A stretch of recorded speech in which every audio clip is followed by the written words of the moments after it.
बिस्मिल्लाहिर्रहमानिर्रहीम, अस्सलाम वालेकुम। Live with doctor Shahid Masood के साथ मैं हूं सुमेरा सलीम।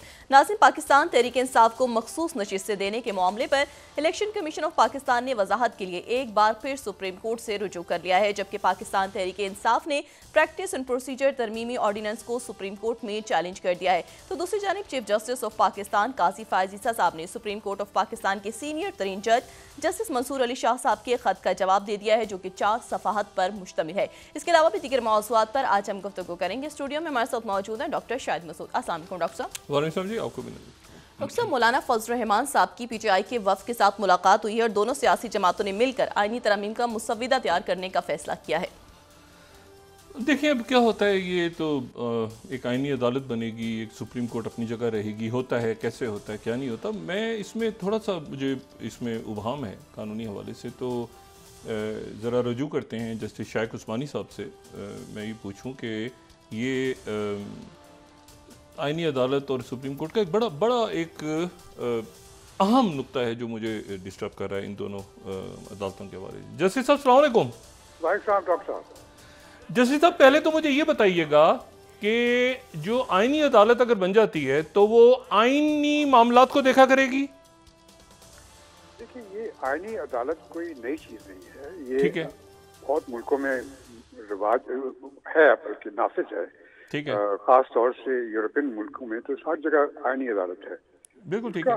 उसका मकसद ये होता है कि देखिए, ये जो जुडिशल सिस्टम होता है उसका काम ये होता है कि लोगों के जो डिस्प्यूट्स होते हैं, लड़ाई झगड़े होते हैं, कमर्शियल डिस्प्यूट्स होते हैं, दूसरी और चीज़ें होती हैं, उनको वो सॉर्ट आउट करे और फाइनली फैसला करे सुप्रीम कोर्ट।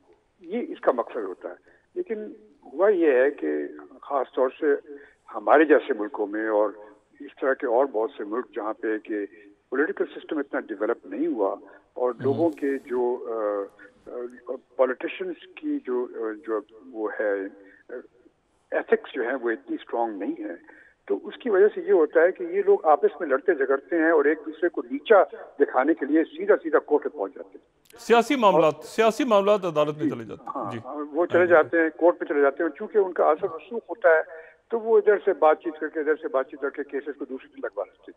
अच्छा, मुझे जो चीज़ जो मेरे नज़दीक जो मैं आपसे पूछना चाह रहा था कि जो फौजदारी मुकदमात हैं वो सुप्रीम कोर्ट ही सुनेगी और आईनी मामलात को आईनी अदालत सुनेगी, दुरुस्त? जी जी हाँ, बिल्कुल। अच्छा, आज के दौर में अगर भुट्टो साहब का मुकदमा हो तो वो सुप्रीम कोर्ट ही सुनेगी?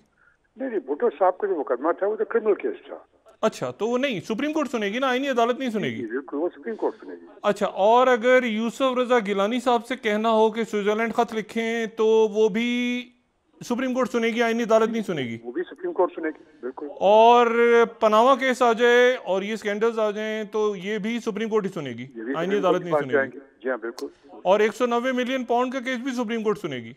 बिल्कुल, सुप्रीम कोर्ट सुनेगी। और ये करप्शन केसेस और FIA की अपीलें और नैब के केसेस और IPP, ये सारा सुप्रीम कोर्ट? अच्छा, बिल्कुल हाँ। सिर्फ जो चीज नहीं सुप्रीम कोर्ट के पास जाएगी वो ये है, ये जो आपस में हर दूसरे दिन वो चैलेंज कर रहे हैं इस लॉ को। मुझे तो नहीं, मुझे कोई इंटरेस्ट नहीं है उस आईनी, वो मेरे से 50 बन जाए। मुझे ये बताएं कि जो करप्शन केसेस हैं, ये IPPs खुल गए, करप्शन है, लूट मार है, ये सारा कर्जा का, ये सारे जो फलूदे वाले केस, नैब आगे पीछे जो भी, ये सारा सुप्रीम कोर्ट में जाएगा ना? जी जी, बिल्कुल बिल्कुल वही। अच्छा, और उस सुप्रीम कोर्ट के हुक्म पे कोई अमल दरामद नहीं करेगा तो वो तौहीन अदालत तो सेशन कोर्ट हर कोर्ट की होती है, तो वो तो मतलब नायल करेंगे ना उस पे? कर सकते हैं। जिस तरह से यूसुफ रजा गिलानी की छुट्टी हो गई थी, उस तरह से वो हर जगह हर एक को कर सकते हैं, कंटेम्प्ट ऑफ कोर्ट में बुला सकते हैं। मतलब वो आईनी इशू नहीं है? नहीं ना, पनामा भी आईनी इशू नहीं है और 190 मिलियन भी नहीं है और IPPs खुल गए और नैब के केसेस और ये सारा, ये सब मुकदमात जो हैं ये तो सुप्रीम कोर्ट में जाने हैं। एब्सोल्युटली, बिल्कुल। तो ये किस चक्कर में पड़ गए सारे? ये आईनी अदालत क्यों बनवा रहे हैं इनको? तो सुप्रीम ये देखिए, आईनी अदालत की इस बात से उसका नहीं, उससे ये जो मुकदमात हैं सारे, जो सही हैं गलत हैं जो भी हैं, ये तो करप्शन केसेस जो भी जैसे भी बने हुए हैं, जिसमें जो भी सजाएं हुई, जैसे गलत हुए सही हुए जो भी हुआ छोड़ दें, मैं से भी कह रहा हूँ कि ये तो सुप्रीम कोर्ट में जाएंगे ना? जी जी, बिल्कुल हाँ। बस फर्क ये है कि जैसे मैंने आपको एक्सप्लेन किया कि नहीं ये तो हमारी जो एलीट है उसका कौन सा मुकदमा आईनी अदालत में जाएगा, मुझे ये बता दें आप। मैं बता रहा हूँ कि मसलन ये जो हर दूसरे दिन एक कानून को चैलेंज करने आ जाते हैं, हाँ? एक लेटर कोई जाता है उसको चैलेंज करने के लिए पहुंच जाते हैं सुप्रीम कोर्ट में, और ये सब चीजें जो है एक पॉलिटिशियन के साथ लड़ाई होती है, दूसरा सुप्रीम कोर्ट में पहुंच जाता है। वो तो अब नहीं जाएंगे ना, अब तुम देखें वो तो जाते रहे उधर, चले होता रहे। मेरा जो नुक्ता था वो ये था कि जो नैब के केसेस हैं, एफआईए के केसेस हैं, जो सब सुप्रीम कोर्ट में करप्शन, कत्ल, ये जो मेगा जो मतलब सारे जो इश्यूज हैं बड़े इस मुल्क के, एलीट पकड़ लिया किसी को, मतलब आगे पकड़, आईपीपीज, ये सारा तो सुप्रीम कोर्ट में जाएगा ना। जी जी बिल्कुल बिल्कुल। अच्छा, तो ये मतलब वही एहतसाब अदालत और फिर एफआईए पुलिस, एफआईए एहतसाब अदालत, हाई कोर्ट, ये वही नॉर्मल, वो सब वही रहेगा जहाँ है। ठीक है, तो यहाँ सिर्फ चले जाएंगे कि भाई वो आइन की तशरीह उस आर्टिकल की, इस तरह के मुकदमे, इस तरह के मुकदमे, या इस तरह के जिसका वो कोई कानून बना, हर जो कानून बनता है पार्लियामेंट में वो दूसरी ऑपोजिशन उसको चैलेंज कर देती है, तो ये मुल्क कैसे चलेगा? पार्लियामेंट का काम आइन कानून बनाना है, कानून बनाने को आप बिला वजह चैलेंज करना अपने पर्सनल एडवांटेज के लिए, मैं समझ गया। नहीं वो बिल्कुल वो दुरुस्त है। मेरा तो सर देखिए ना, मेरी तो इधर ज्यादा स्पेशलिटी इधर है कि जो फौजदारी मुकदमात हैं, जी जी, वो जो करप्शन केसेस हैं, वो कहाँ जाएंगे? वो सब वही रहेंगे जहाँ थे। 190 मिलियन भी हो गया, या एफआईए के केसेस हो गए, या ये जो आपके नैब के केसेस हो गए, ये सारे 50 करोड़ से कम अगर केसेस हैं तो वो एहतसाब अदालत या उधर जाएंगे, एफआईए के पास जाएंगे, वो सारे सुप्रीम कोर्ट में होंगे ना। जी जी बिल्कुल बिल्कुल। अच्छा, तो आज तक जो है वो नाअहलियत या किसी शख्स को निकाला तो आईनी मतलब किसको, क्या कौन सा केस ऐसा है जो मतलब सारे ही तो इस सुप्रीम कोर्ट के तहत हुए ना, सजाएं और मुकदमात और सारे? जी जी, सब कुछ हुआ है। देखिए हो ये रहा है कि पिछले 2-3 साल में चूंकि ये कोई पोलराइजेशन जो शुरू हुई है मुल्क के अंदर, और उसमें ये हुआ है कि एक पार्टी दूसरी पार्टी के खिलाफ हो गई, जहाँ इसने एक कोई कानून बनाया दूसरी वहाँ चैलेंज करने के लिए पहुंच गई, एक किसी ने लेटर लिखा इलेक्शन कमिश्नर ने, वो वहाँ सुप्रीम कोर्ट में पहुंच गई सुप्रीम, और एक तो पार्टी है जिसमें के सारे वकील हैं सारे, तो उनका काम ही यही है कि बस पिटीशन फाइल करते रहो हर तरफ से। तो ये सब ये वो यानी खसूसी सीटें और क्या, वो एक तरफ है, मैं समझ गया, वो उसकी इंटरप्रिटेशन के लिए वो असल इशू ये है कि जो करप्शन केसेस हैं नहीं वो वहीं रहेंगे, वो वहीं रहेंगे। अच्छा, और वही एहतसाब कोर्ट और एफआईए और अच्छा, मैं बस यही सोच रहा था कि ये जो, तो उसमें क्या फायदा होगा फिर? नहीं फायदा हमारी जो एलीट क्लास को क्या फायदा होगा? नहीं हमारे ये तो नहीं कह सकते ना कि फौजदारी कत्ल के मुकदमात भी आइन में डाल दो, ये कैसे कहेंगे वो? बिल्कुल नहीं, कभी हो ही नहीं सकता, वो तो कभी नहीं हो सकता। नहीं वो नहीं है, हमारे यहाँ जो फायदा होगा वो ऑर्डिनरी पब्लिक को होगा, जिनके केसेस को 20-20 साल कोर्ट में चलते हैं, उनको फायदा होगा। कमर्शियल डिस्प्यूट्स होते हैं, उनको तो फायदा होगा। मैं ये पूछ रहा हूँ कि जो मेगा करप्शन केसेस हैं, मेगा करप्शन केसेस, वो वहीं रहेंगे जहाँ थे, यानी वो थ्रू सुप्रीम कोर्ट ही जाएंगे ना? जी जी बिल्कुल बिल्कुल। तो उस तरफ इनका ध्यान क्यों नहीं गया? बस यार ये तो पॉलिटिकल एंड है ना, जो एक ऑपोजिशन चाहती है कि उनके पास ये हरबा रहे ताकि वो जो गवर्नमेंट की पार्टीज हैं उनको उनके खिलाफ चैलेंज कर दें ताकि वो घसीटते रहें उसको। नहीं वो कहाँ चैलेंज करेंगे? वो आईनी अदालत में तो चैलेंज नहीं हो सकते ना फौजदारी मुकदमात, यही तो मैं पूछ रहा हूँ। करप्शन केसेस तो आईनी अदालत क्या करेगी उसमें? नहीं मसलन ये कि अभी एक किसी ने इलेक्शन कमिश्नर ने लेटर लिख दिया, उन्होंने चैलेंज कर दिया उसको, किसी ने कुछ किया उसको उसकी चैलेंज कर दिया। ये क्या करप्शन में पकड़ लिया किसी को, सजा हो गई, तो मुझे बताएं उसमें ये आईनी इशू है क्या?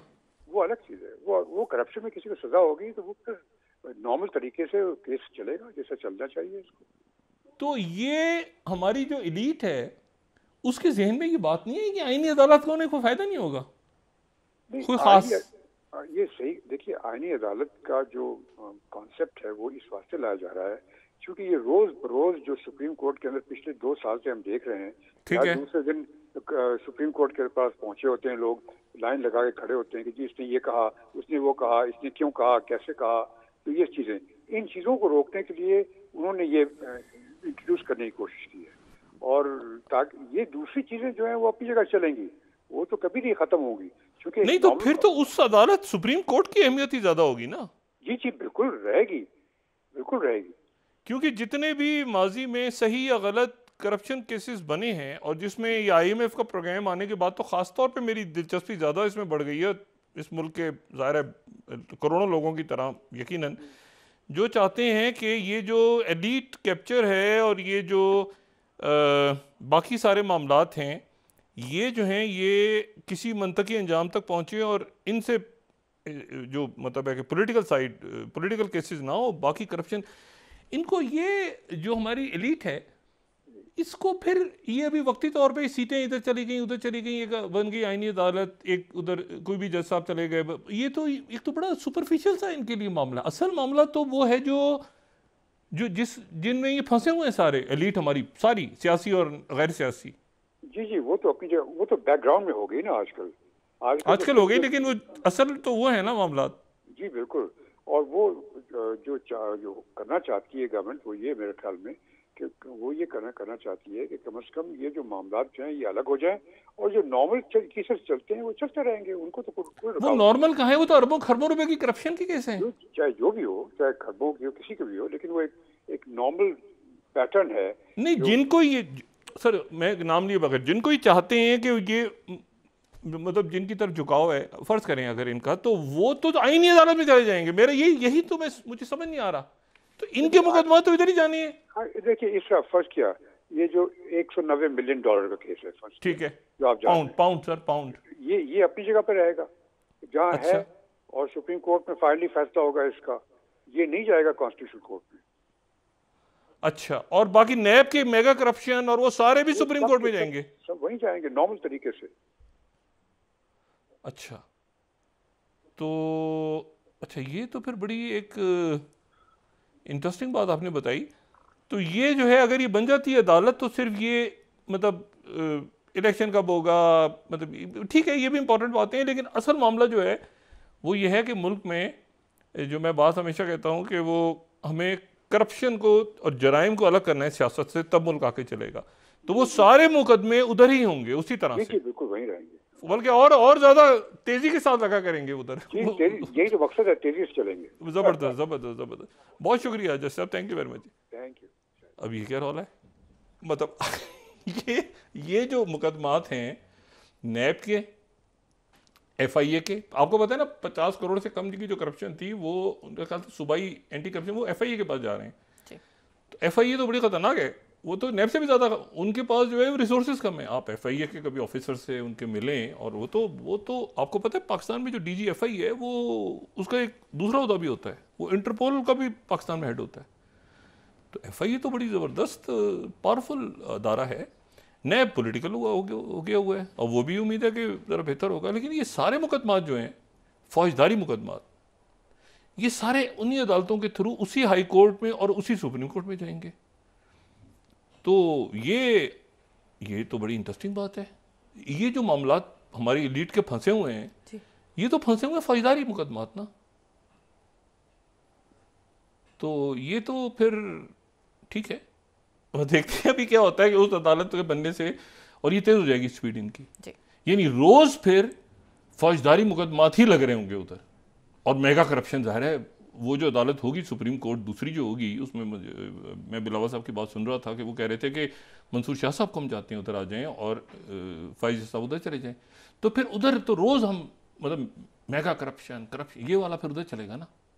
तो ये तो मतलब है कि कोई ख़ास मुझे बुरा नहीं लग रहा ये आइडिया वो उधर चले। अगर देखिए ना होता ये उसकी वजह से वो नहीं सुने जाते ना असल मुकदमात। कितने मुकदमात हैं आप देखें ना, कितना पैसा इस मुल्क में, और कल IMF की शराइत आप देखें कितना इस मुल्क में गरीबों पे बोझ डलेगा। तो जब तक एलीट्स को नहीं पकड़ा जाएगा और उनसे पैसा नहीं निकलवाया जाएगा और कुएं से एक ख़ास मखसूस मखलूक को नहीं निकाला जाएगा, तो आप जितनी मर्जी दफ़ा IMF के साथ मुआहदे कर लें कोई फ़ायदा नहीं होगा। तो ये बात इंटरेस्टिंग है कि वो सारे मुकदमा जो हैं वो उधर ही जाएंगे, जितने चाहे वो ग्राउंड लेवल पे हो या एलीट क्लास में हो, वो सब के मुकदमे उधर ही जाएंगे। तो ये तो बुरी बात नहीं है। अच्छा, दूसरी जो बात है वो देखें कि प्रेसिडेंट बाइडेन से मुलाकात हुई फ्रांस के सदर मैक्रों की, और उसके बाद उन्होंने एक स्टेटमेंट जारी किया, और स्टेटमेंट उनका जो जारी हुआ, अगर हम वो दिखा सकें फर्स्ट स्लाइड, तो वो स्टेटमेंट जो है उस स्टेटमेंट पे उन्होंने कहा कि फ्रांस और अमेरिका एक प्रपोजल पेश कर रहा है, और वो प्रपोजल ये है कि 21 दिन की सीज़फायर, और वो सिर्फ ये दोनों मुल्क इसको प्रपोज नहीं कर रहे, यानी इसराइल और लेबनान के दरमियान, हिजबुल्लाह और लेबनान के दरमियान, या हिजबुल्लाह ही वहाँ पे मेन इस वक्त जो है वो कर रही है। नजीब मकाती जो है उन्होंने स्पीच की है वहाँ पे लेबनान के प्राइम मिनिस्टर ने, और उस पर फिर बड़ी तलखी भी हुई है वहाँ पे जो इसराइल का जो मंदूब था। लेकिन इसकी जो, अगर आप इस पूरे को देखें, इसी एलामिया को, तो इसमें और मुल्क भी साथ हैं। इसी स्लाइड को हम दोबारा अगर दिखाएं तो इसमें जो है वो कनाडा भी है, इसमें जो है वो जापान भी है, और इसमें यूएई भी है, और इसमें जर्मनी भी है, और इसमें इटली भी है, और इसमें Saudi Arabia, United kingdom, Qatar, ये सारे मुल्क हैं। और इन सारे मुल्कों की हमायत से ये स्टेटमेंट जारी हुई है जो कि प्रेसिडेंट बाइडेन और प्रेसिडेंट मैक्रोन ने की। ये सारे मुल्क हैं, जेन में रखें। अब उन्होंने कहा कि हम वेट कर रहे हैं कि क्या हमें जवाब आता है इसराइल की तरफ से, और क्या हमें जवाब आता है लेबनान की तरफ से। अब जनाब नेतन्याहू अभी पहुंच रहे हैं थोड़ी देर में मौसूफ वहाँ पे यूनाइटेड नेशंस, और वहाँ पे मुजाहरे और कोई ख़ास मुलाकातें भी नहीं हैं उनकी एक दो मुल्कों के लोगों से, और उसके बाद वो गालियाँ वालियाँ खा के, और मेरे ख्याल से बहुत बड़ी तादाद में मुल्क बाइकआउट करेंगे स्पीच का। लेकिन इसमें इशू ये है कि उन्होंने कहा मैं तो नहीं करूँगा, मैं तो ये बात नहीं सुन रहा। अच्छा, अब अजीब पोजीशन होगी प्रेसिडेंट बाइडेन की, और फ्रांस की, और इटली की, और सऊदी अरेबिया का। कतर ने पहले ये बात की कि भाई ये जो है ये माहिदा, ये गज़ा के साथ ये लिंक नहीं है, ये इसराइल और जो लेबनान का, क्योंकि उन्होंने जो है वो ये पेश किया, अचानक पेश कर दिया, ये आउट ऑफ द ब्लू आया अचानक के। उन्होंने कहा है कि 3 हफ्ते के लिए।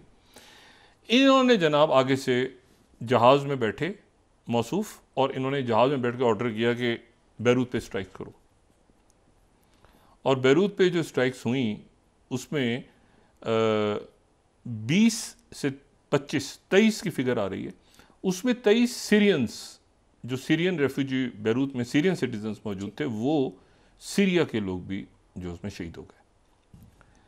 अब जनाब ये पता चल रहा है कि ये खुद नेतन्याहू ने कहा था। अब ये बिल्कुल मेरा ख्याल है कि अब वो, या तो मैंने पहले भी कहा था, नहीं तो बाइडेन पहले घर चले जाएं, ठीक है ना, उनको अब तमाशा बन गया।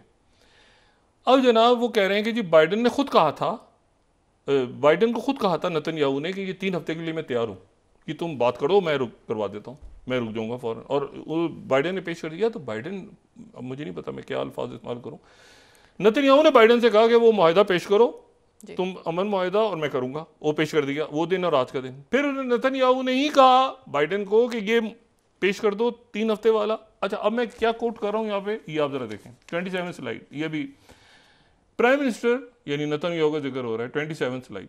Prime minister told mediators he backed 21 day Israel Hezbollah fire before it was announced. Diplomats जो है टाइम्स ऑफ इसराइल को बता रहे, खुद ही उसने कहा है, और वो उधर से उसने अनाउंस कर दिया प्रेसिडेंट बाइडेन ने और प्रेसिडेंट मैक्रोन ने, और वो फिर पीछे देखो। अब ये तो एक ऐसा इशू है जो एक, और यहाँ जनाब अभी ग्राउंड पे फोर्स, वो हिजबुल्लाह तैयार बैठी है, हिजबुल्लाह जो है वो इसमें तैयार बैठी है, और कोई 1 लाख के करीब, कम से कम 3 अरब मुल्कों से लोग जो हैं वो गोलान की पहाड़ियों पे, और 1 लाख से 1.5 लाख, कोई 2 लाख, मतलब सारे लोग जो हैं वो गोलान की पहाड़ियों पे और लेबनान में, और ये सब तैयार हो रहे हैं ग्राउंड पे। और ये जो हैं ये शाम से बॉर्डर साथ है ना, सीरिया से, इराक से, यमन से, एक तो यमन से वो हुतीज़ हैं जो फायर कर रहे हैं, इलात की बंदरगाह पे फिर उन्होंने फायर किया, वहाँ आग वाग लग गई, और लेकिन उसके साथ ग्राउंड ऑफेंसिव के लिए ये लोग सारे पहुँच रहे हैं। अब यहाँ पर नेतन्याहू को रोकना ज़रूरी है। इसमें देखें ना, अभी क्या हुआ है कि लेबनान तो इसमें सकिन हो गया है।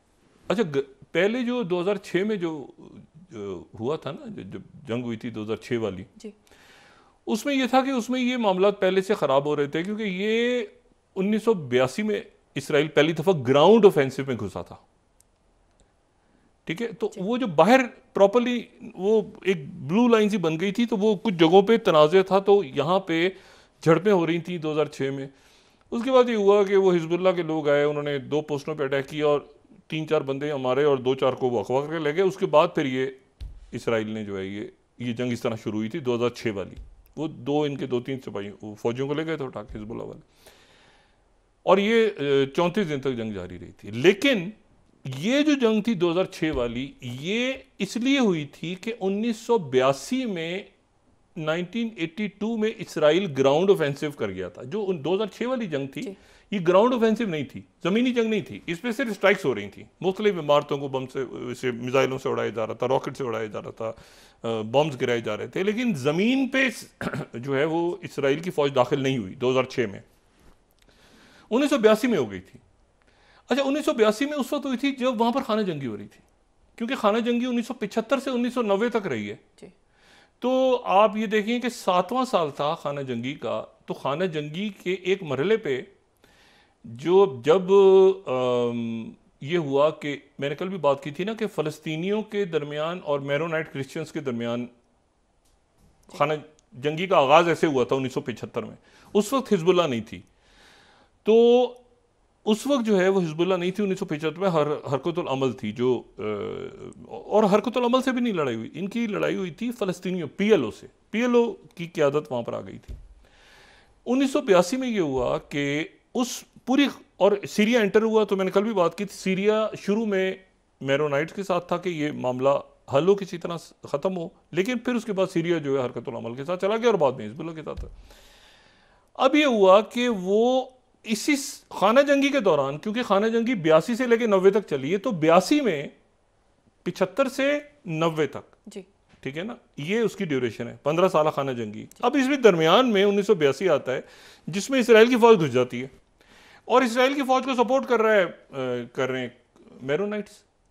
तो मैरोनाइट्स ने सपोर्ट की, ये घुस गए बीच में, और उन्होंने प्रेसिडेंट इलेक्ट कर लिया बशीर गमाइल। उसको थोड़े दिनों के बाद 82 में ही बम धमाके में उसका कत्ल हो गया, बशीर गमाइल साहब का।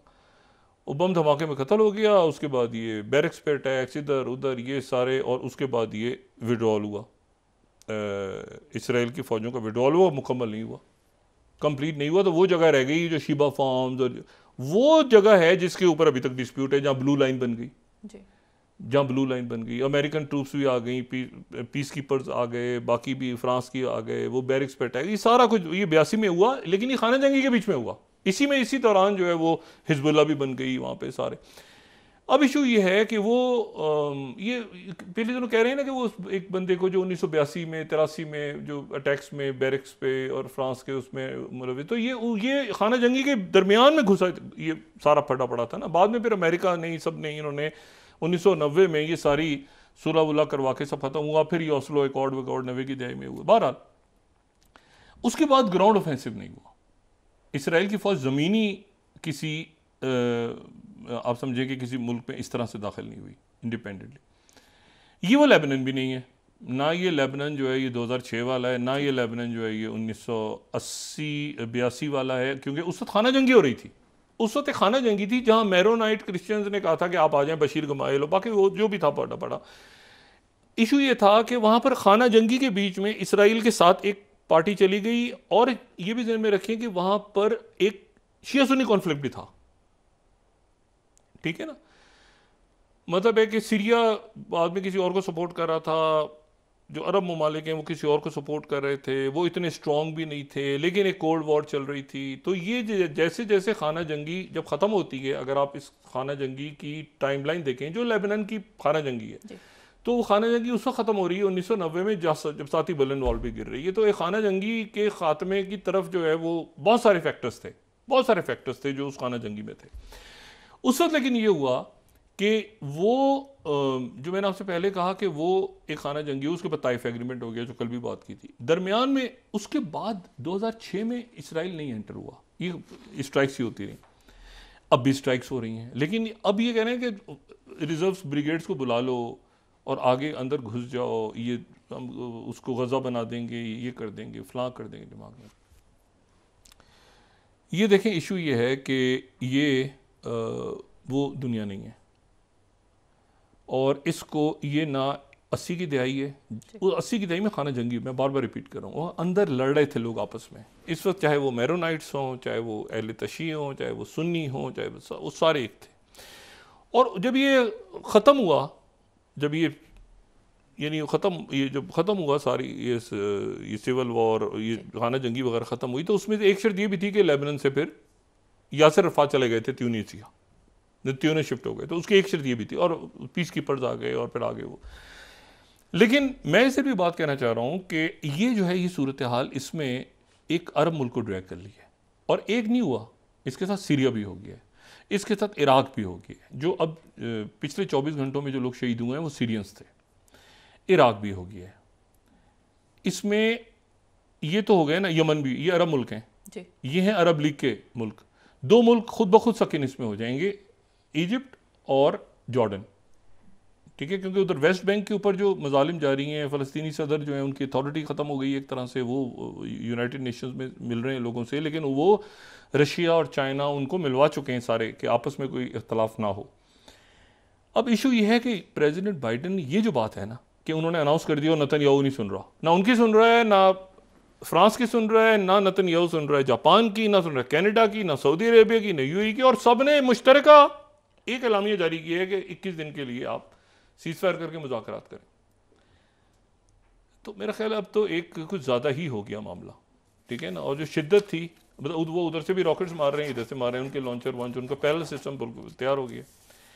तो ये जो मामला है सारा, ये अब वही कल वाली बात मैंने जो कल की थी कि या तो ये सीज फायर हो जाएगा, इमीडिएट सीज फायर, या ये है कि ये स्टेटस को तो रह नहीं सकता, क्योंकि स्टेटस को का अगला मरहला तो ये होगा ना कि या तो तल अवीव हिट होगा, या उधर बैरूत पे मजीद अटैक्स होंगे, तो वो और ग्राउंड ट्रूप्स मूव करो, तो बस अब एक इनका भी बन गया ना कि मूव करो। अच्छा, वो कह रहे हैं आओ, वो कह रहे हैं आओ ना, अंदर आओ ना, आओ तो सही जरा।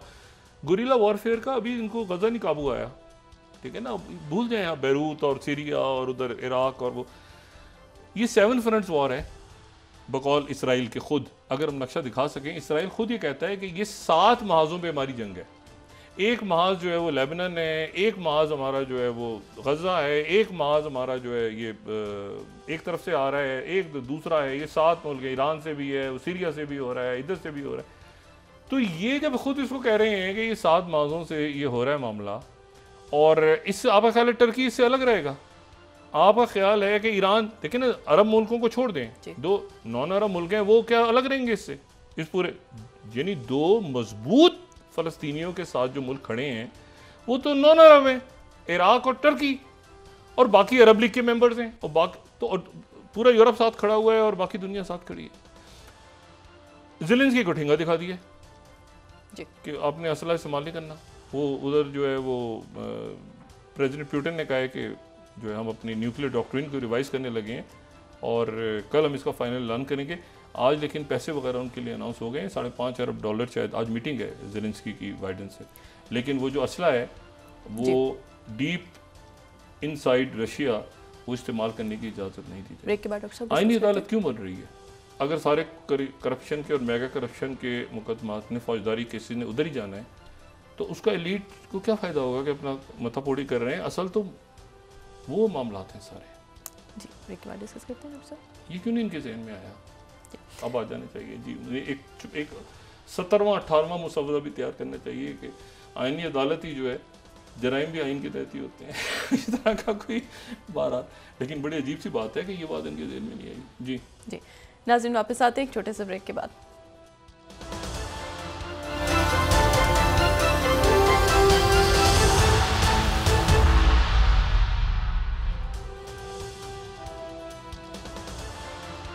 वेलकम बैक नाज़रीन। डॉक्टर साहब, पीटीआई की जानिब से लाए अमल तब्दील किया गया। बानी पीटीआई ने कहा था कि अब जलसा नहीं एहतजाज होगा।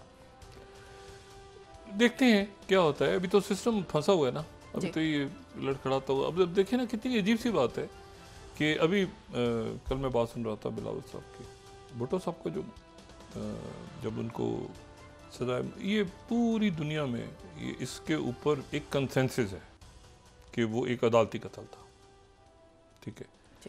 और वो उस वक्त पता नहीं क्या दौर था, ना मीडिया इस तरह से था, ना कोई उनकी बात सामने आ सकी, बाद में कोई किताब सामने आई, क्या गुजरी, क्या मतलब है कि बिल्कुल वो ऐसा है जिसको, और बाद में फिर वो नसीम हसन शाह साहब ने बात भी की सारी, जो भी हुआ अच्छा।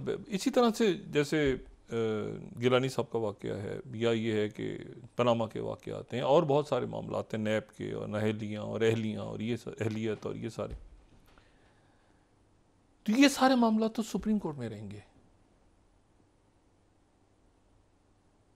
सही या गलत जो भी, मतलब IPPs खुलते हैं अभी मिसाल के तौर पे, कर्जा कमीशन खुलता है, ये आईनी इशू तो नहीं है, ये तो सुप्रीम कोर्ट में ही रहेंगे।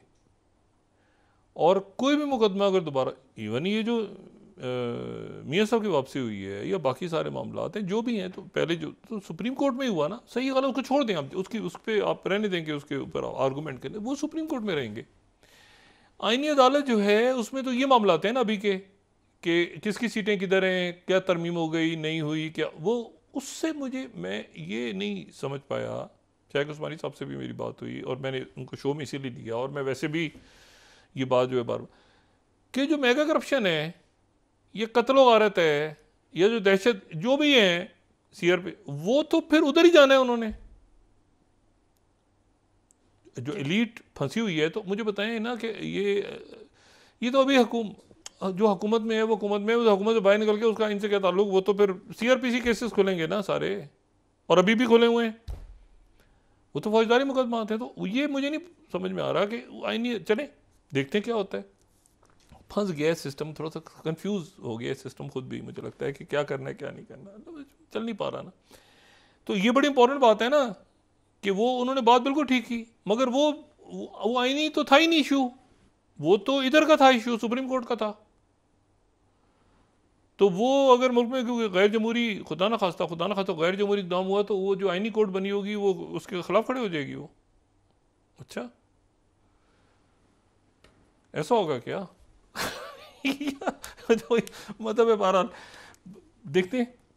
अच्छा तो बात ये, अच्छा एक तो ये हो गया मामला। दूसरी जो मैं बात कह रहा हूँ वो ये है कि तो ये ग्राउंड ये जो है ना इसराइल का ग्राउंड ऑफेंसिव, ये सिविल वॉर हो रही है, इसराइल घुस गया, ये माजी को नहीं समझेंगे ना। अभी ये हिजबुल्लाह क्यों वहीं से बनी ना, अब इसराइल घुसा क्यों दरमियान में? एक अबू निदाल ग्रुप बन गया था, यासिर अरफात मरूम जो हैं उनका एक अबू निदाल के साथ एक झगड़ा हुआ, उन्होंने 1974 में PLO से निकाल दिया, ठीक है। अबू निदाल ग्रुप बन गया। अबू निदाल ग्रुप एक मिलिटेंट ग्रुप, वो एक जो लंदन में इसराइल के सफ़ीर के ऊपर एक अटैक हुआ, उस बचत हो गई, लेकिन वो कोमा वगैरह में और ये सारा, उसके बाद ये हुआ, उसके रिएक्शन में, और यहाँ से ज़ाहिर झड़पें उड़पें भी जा रही थी, लेकिन ज़्यादातर वहाँ खाना जंगी हो रही थी। इन्होंने कहा कि वो तो अटैक हुआ है तो हम भी बीच में कूद के और PLO को ख़त्म कर देते हैं हमेशा के लिए। ये PLO को ख़त्म करने गए थे और कुछ अरसे के बाद वहाँ से वापस निकले, और अजीब इसी दौरान वो जो अटैक्स हुए बैरिक्स पे, और एक मतलब खूनी साल था 1982। अब इशू ये सारा, ये हम यहाँ पर इसलिए नहीं हो रहा ज़्यादा, पाकिस्तान में हो तो रहा होगा, लेकिन ज़ाहिर है लोगों का जहन तो उस ज़माने में था, लेकिन यहाँ पर ये वो दौर है जब यहाँ पे ज़िया-उल-हक साहब हैं, और जो है वो भुट्टो साहब की 79 और इनकलाब आया हुआ है भाई। यहाँ बहुत इवेंट्स हो रहे हैं ना, अफगान वॉर छिड़ गई है, और यहाँ बहुत कुछ हो रहा है इस खत्ते में, वहाँ वो हो रहा है, और ये पूरे आपस में इंटरकनेक्टेड हैं वाक़यात सारे। अच्छा अब ये हुआ कि उसके बाद से जो है वो, अच्छा इतना भरपूर अटैक था कि वो चारों, वो समंदर से भी इसराइल एंटर हुआ, और वो इसराइल जो ज़मीन से भी, और फ़ज़ाई। अच्छा अब इस वक्त सूरत हाल ये है कि जो नॉर्दर्न इसराइल है, इसराइल भी तो बहुत छोटा है और उसमें गुंजान आबाद है, इसराइल यानी गजा की बात मैं नहीं कर रहा, इसराइल भी तो बहुत गुंजान आबाद है। तो पूरा जो शुमाली इसराइल है वहाँ से कोई 1 लाख इस जो इसराइली हैं वो वस्ती और जनूबी वो आ गए हैं वापस छोड़ के, क्योंकि वहाँ पर हिजबुल्लाह के रॉकेट गिर रहे हैं भाई, ये इधर से गिरा रहे हैं वो उधर से गिरा रहे हैं। तो पूरा शुमाली इसराइल जो है वो सायरन बच के, हैफा में राफेल की फैक्ट्री है, वो हैफा देखिए ना मोसाद का हेडक्वार्टर पे, तो वो शुमाली इसराइल वो छोटे छोटे रॉकेट फेंक रहे हैं ना जवाब में, तो वो तो चल तो ये पिछले कई महीनों से जारी था। तो वो उधर से पूरे, इनका कहना ये है कि 60,000 हैं, इसराइल कह रहा है कि 60,000 लोग शुमाली इसराइल छोड़ के वो नीचे आ गए हैं यहाँ पे, यानी जनूब में, और इधर आ गए, तो इधर से हूती मारते हैं, उधर भागते हैं, वो इधर से तल अवीव। एक रौला पड़ा हुआ इसराइल के अपने अंदर, जगह उनके पास भी नहीं है। अब इशू ये है कि वो नॉर्दर्न इसराइल में जो सेटलर्स या जो भी लोग वहां पे जिन्होंने जाने, जो रहते हैं नॉर्दर्न इसराइल में, वो नॉर्दर्न इसराइल से इधर आ गए हैं, क्योंकि वहां पर हिजबुल्ला रॉकेट, और वहां पर ये आयरन डोम वोम नहीं है। आयरन डोम की सहूलियात जो हैं वो तल अवीव के लिए हैं। वो आयरन डोम थोड़ी वहाँ पे जो है वो शुमाली इसराइल में जो गिरता है आके मिसाइल हिजबुल्ला का, तो उसको आयरन डोम तो नहीं रोकता ना। वो तो वो सारे छोड़ के इधर आ गए। अच्छा, अब ये है कि वो उधर से बहुत बड़ी तादाद में लोग जो है वो, अच्छा जो सिविलियंस को वो खुद भी, क्योंकि बरतानिया ने भी कहा है कि लोग हमारे निकले हैं, तो वो सारे लोगों को भेज रहे हैं इस वक्त, सिविलियंस को सीरिया की तरफ और इराक की तरफ। सड़कें भरी हुई हैं इस वक्त, क्योंकि गुरिल्ला वॉरफेयर वो चाह रहे हैं हिजबुल्ला वाले कि ग्राउंड ऑफेंसिव शुरू हो, ये एक दफ़ा आए। और जो लोग पहुंचे हुए गोलान की पहाड़ियों पे, जो यमन से और इराक से और बाकी जगहों से हैं, वो जो पहुंच रहे हैं तेज़ी के साथ, वो इंतज़ार कर रहे हैं हसन नसरुल्लाह के मैसेज का। क्योंकि जैसे ही ये ऊपर एंटर हुए, यानी ये लेबनान में एंटर हुए, तो गोलान की पहाड़ियों से वो उतरेंगे नीचे। ये बहुत सोच समझ, यहां पर जो है ना डी एस्केलेशन बहुत इतनी ज़रूरी हो गई है। और इसी तरह, क्योंकि देखें वो ज़ेलेंस्की, अब वो वॉर रोकना ज़रूरी है। प्रेसिडेंट बाइडेन और यूरोप के मुल्क और सारे ये जो हैं वो पीस के लिए, पीस की तरफ बढ़े कि भाई इसको यहाँ रोको। ये जो न्यूक्लियर का मामला है, ये भी एक दफ़ा तय हो गया हुआ था। इसको कल प्रेसिडेंट पुतिन जो है दोबारा रिवाइज करने जा रहे हैं, न्यूक्लियर पॉलिसी। और उन्होंने जो बात आज की है प्रेसिडेंट पुतिन ने, वो बात उन्होंने, अच्छा ट्रंप ने बड़ी मज़ेदार बात की है। ट्रंप ने ज़ेलेंस्की के कहा है कि ये जो है जब भी आता है अरबों डॉलर हमारे ले जाता है निकाल के, और सबसे बड़ा ये कारोबारी सेल्समैन है दुनिया का। ये मैं 20 स्लाइड दिखा रहा हूँ, 20 स्लाइड।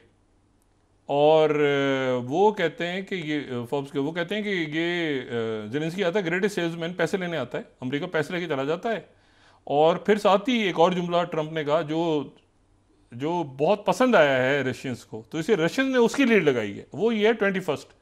ट्रंप ने ये भी कहा, अमेरिकन को याद दिलाया है कि रशिया जो है उसने हिटलर और नेपोलियन को शिकस्त दी हुई है, याद रखो। वो जनरल फ्रॉस्ट पहले हिटलर और नेपोलियन, तो 21st उन्होंने कोट किया। तो बड़ी ज़बरदस्त बात की है जनाब ट्रंप साहब ने। अच्छा, और फिर उसके बाद जो असल बात है वो राइटर्स की जो खबर है वो 23rd के, Putin issues nuclear warning to the west over strikes, कि वो अपने न्यूक्लियर, अच्छा न्यूक्लियर स्ट्राइक्स तो ये बिल्कुल भी नहीं। ये सारे जो मुल्क हैं ये बड़े ज़बरदस्त मुल्क हैं, ये जो है ना जो पोलैंड और यूक्रेन इवन, और ये सारे मुल्क, तो वो अगर न्यूक्लियर स्ट्राइक इन मुल्कों पे होगी, ये तो नॉन न्यूक्लियर स्टेट्स हैं, तो ये लफ्ज़ ही नहीं आना चाहिए बीच में न्यूक्लियर वाला, ठीक है ना। इसके ऊपर दोबारा से वो जो स्टार्ट मुआहदे आपस में थे, या वो चाइना ने कल उनको इंटीमेट नहीं किया अमेरिका को, ठीक है ना, अमेरिका को उन्होंने इंटीमेट नहीं किया, तो वो भी दोबारा, हालांकि वो उनका पीले के कमांडर चाइना अमेरिका के कॉन्फ्रेंस अटेंड कर रहे हैं इस वक्त, लेकिन ये है कि वो चाइना ने इंटीमेट नहीं किया। तो बात ये है कि अगर इस तरह से होगा, कुछ असूलों पे तो चलना पड़ेगा ना, कि भाई एक मुल्क दूसरे को बताए कोई न्यूक्लियर से पहले, कोई टेस्ट से पहले, कोई बात। लेकिन असल जो है ना वो ये कहानी, ये हिजबुल्ला इसराइल और ये जो गज़ा से भी नहीं बिगड़ा मामला, ये मामला ज़्यादा जो बिगड़ गया है वो तब बिगड़ा है जब ये पेजर्स और ये वाली चीज़ खुल के सामने आई है कि यहाँ पे भी इस तरह से वॉर क्राइम हो सकते हैं। अच्छा, अब ये जो है ना, ये अब एक प्रॉब्लम बन गया है, क्योंकि उसमें सिलिकॉन वैली के अंदर वही एंजल लाइट के पीछे जो है वो चाइना की इन्वेस्टमेंट, उसके पीछे वो भी स्टार्टअप्स, और कौन सी एप्लीकेशन डाउनलोड करनी है, क्या कहाँ जा रही है इंफॉर्मेशन, क्या हो रहा है।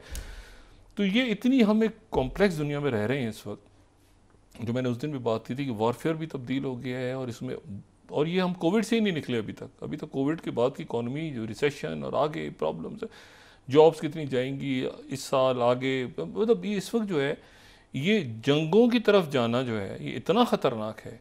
तो एक तो उधर मेरा ख्याल है कि पीस की तरफ चले जाएंगे। ज़ेलेंस्की को एक दफ़ा बता दिया जाएगा कि भाई ये देखें, आज जो उनका मीडिया है वो ये क्या खबरें लगा रहा है। 31 ये वॉल स्ट्रीट जर्नल को कोट कर रहा है, लेकिन वहीं का मीडिया है। 30th स्लाइड ये यूक्रेन का मीडिया है। US unimpressed, wall Street journal की स्टोरी को, मगर उसकी स्टोरी के ये इन्होंने निकाली है हेडलाइंस। 30th देखें, US unimpressed with Zelensky's victory plan. 31st Kyiv Independent, some western leaders unimpressed.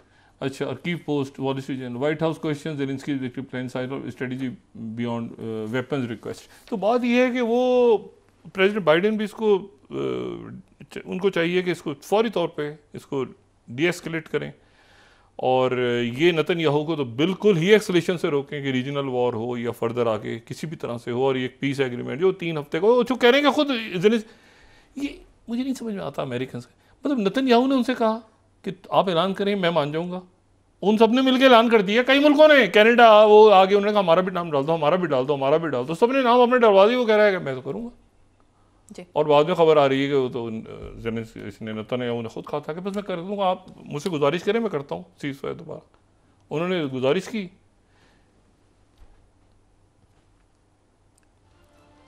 ये मसला लगता है कि ये मामला भी कोई आईनी अदालत में जाएगा तो हल होगा, उससे कम ही हल नहीं होने वाला। लेकिन ये है कि मेरा ख्याल है अब काफ़ी हो गया। अगर ये प्रेसिडेंट बाइडेन की और प्रेसिडेंट मैक्रोन की इस स्टेटमेंट को मैं दोबारा ही दिखा रहा हूँ, 27 स्लाइड दिखा के भी इसे क्लोज करता हूँ कि प्राइम मिनिस्टर टोल्ड मीडिएटर्स दरमियान में कि ही back 21st day Israel Hezbollah, Times of Israel को कोट कर रहा हूँ, सीज इट वॉज अनाउंस्ड। ठीक है ना, डिप्लोमेट्स ने बताया है और उनको उससे पूछ के अनाउंस करके और ये इन्होंने ऐलान किया, और उसके बाद साथ ही लहरियत शुरू हो गई। तो मेरा ख्याल है कि इसके ऊपर अब बड़ा इंपॉर्टेंट है। और एक बात मैं प्रोग्राम क्लोज करने से पहले कह दूं कि बहुत इंपॉर्टेंट मीटिंग हुई है, जो ये मीटिंग है ना डॉक्टर यूनुस की और शहबाज शरीफ साहब की जी। उसमें डॉक्टर मोहम्मद यूनुस जो हैं, उसमें उन्होंने कहा है कि सार्क को रिवाइव किया जाए। सार्क को, ये बांग्लादेश ने पाकिस्तान से कहा, पाकिस्तान भी चाहता। अब आप सार्क के मुल्क अगर देखें तो सार्क के मुल्कों में कौन कौन से मुल्क हैं, अगर वो हम उसका 1 मिनट लेके हम दिखा सकेंगे इसी तरह कि सार्क में मालदीव है, सार्क में बांग्लादेश है, सार्क में श्रीलंका है, सार्क में पाकिस्तान है, सार्क में इंडिया है, और सार्क में भूटान है। यही है ना सार्क के मुल्क। तो अब मुझे बताएं कि श्रीलंका को क्या एतराज़ होगा सार्क में आने पे, वहाँ जो चेंज आया है इस वक्त। मालदीव को एतराज़ होगा, नेपाल को एतराज़ होगा। ठीक है, अच्छा अफगानिस्तान भी दरमियान में आ गया था, अच्छा उनको भी मेरा नहीं ख्याल कि कोई एतराज़ होगा। बांग्लादेश ने रिक्वेस्ट की है। और आपको पता है कि मुलाकातें किन किन से हुई हैं डॉक्टर यूनुस की। एक तो उनको ऐसे करके जप्पी पाई है प्रेसिडेंट बाइडेन ने, प्रॉपर जप्पी पाई है उनको ऐसे करके ना, मतलब ऐसे मैंने कभी प्रेसिडेंट बाइडेन को ऐसे किसी से मिलते नहीं देखा जैसे वो उन्होंने जप्पी डाली है ना। ये देखें, ये उन्होंने बांग्लादेश, अब मुझे बताएं कि इसको देख के ये जप्पी मारने का जो वो था रिवाज, इससे पहले वो किसी और शख्सियत से मंसूब था। अब ये जप्पी मारना जो है अमेरिका की जप्पी है, ये अमेरिका की जप्पी, ये बड़ी जप्पी है, ये एक आलमी सतह की जप्पी है। वो उन्होंने मारी है डॉक्टर यूनुस, और डॉक्टर यूनुस से उन्होंने कहा है कि मुकम्मल तौर पे अमेरिका आपके साथ है। उसके बाद शहबाज शरीफ साहब से मिले, उन्होंने कहा सार्क रिवाइव होनी चाहिए। और दूसरी वो क्लिंटन के साथ भी कितने का जो हमने कल बात की थी। लेकिन ये जो जप्पी है ये एक तारीखी जप्पी है। ठीक है, डॉक्टर यूनुस की जप्पी, बाइडेन की जप्पी डॉक्टर यूनुस को, उनको पाकिस्तान आने की दावत भी दी है। हो सकता है पाकिस्तान भी तशरीफ लाएं जल्द, और हमारे तरफ से भी लोगों का आना जाना वहाँ शुरू हो रहा है। तो ये है कि अब ये बड़ी तेज़ी के साथ बड़ी इंटरेस्टिंग डेवलपमेंट्स हो रही हैं दुनिया में। तो देखिए कहाँ जाते हैं हालात। बस ये सीज़ फायर अल्लाह करे जल्दी हो, गज़ा के लोगों की भी जान छूटे इससे, और लेबनान और इसराइल के दरमियान एस्केलेशन भी रुके। जी बहुत शुक्रिया डॉक्टर साहब। नाज़रीन, इसके साथ ही आज का प्रोग्राम अपने इख्तिताम को पहुंचा। मुझे सुमेरा सलीम को इजाज़त दीजिए, अल्लाह ने के बाद। जी डॉक्टर साहब, अपना दोस्तों रिश्तेदारों गुर्दों नवाह के लोगों का सब ख्याल रखिएगा। अल्लाह हाफ़िज़।